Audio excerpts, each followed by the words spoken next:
अच्छा, ID card बनवाने के लिए ना अब आपको दफ्तरों के चक्कर या नादरा का चक्कर लगाने की जरूरत नहीं है। मैंने खुद अभी अपडेट की है, अपना कार्ड स्मार्ट कार्ड में कन्वर्ट किया है।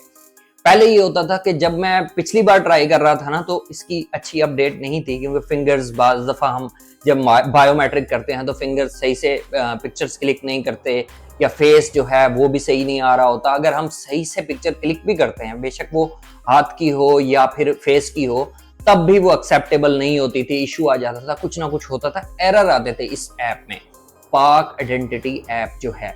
लेकिन अब उन्होंने काफी अपडेट किया है, तो अब आसानी से आपका आईडी कार्ड बन जाता है। इसमें आपको नॉर्मल कैटेगरी हो, एग्जेक्टिव हो या अर्जेंट हो, जो भी हो, सारी कैटेगरीज मिल जाती हैं।